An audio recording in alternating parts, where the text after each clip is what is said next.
And starting next Wednesday, no one under the age of 14 will be allowed to have social media accounts in the state of Florida. Florida's HB 3 will allow parents to decide whether their 14 and 15-year-olds can have social media and requires age verification on sites deemed, quote, harmful to minors. Erica Donalds is a guest faculty member at the Leadership Institute and the CEO of Optimage. She joins me now. Erica, thanks for getting up with us this morning, but I just got to know, how do you enforce something like this?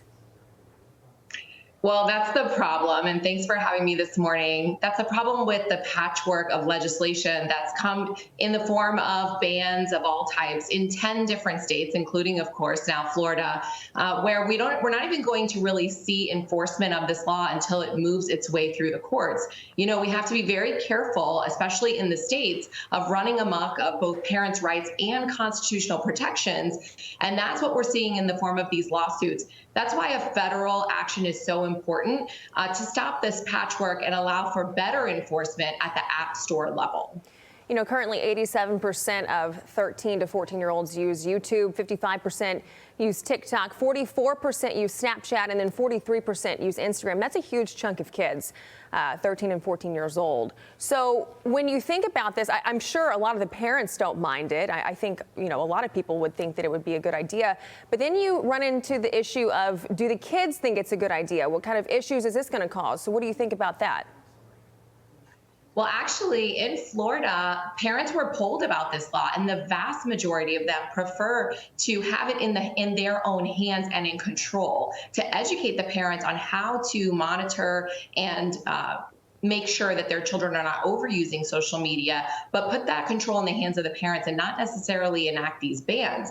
I have 3 teenage boys myself. I know that social media can be a blessing and a curse, but when parents were polled about this in Florida, almost 80% of them said they would rather have control themselves, not necessarily an outright ban. Yeah, like I said, I think a lot of people would agree that social media can be very dangerous, especially if your mind is too young to absorb everything that you're being thrown. But as far as this happening in Florida, what do you think this sets does this set the stage for the national stage? I mean, is that a precedent that we're going to see in the future? I mean, what are your thoughts on that? And is that a good idea? As you said, it's very difficult to enforce. We have over 1 million apps launching every single year globally. How are they going to keep track of 1 million more social media, potentially, applications and be able to enforce this law?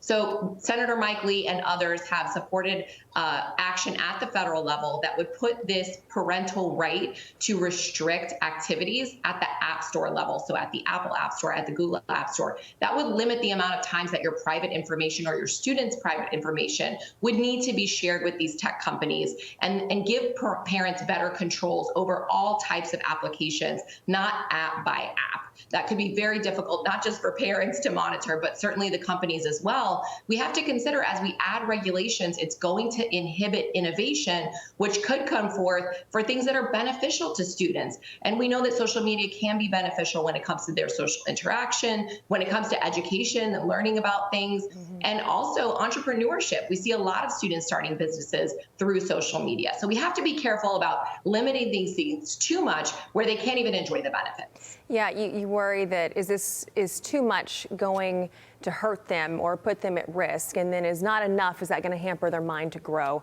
Erica Donalds, thank you so much for your time this morning. We appreciate it.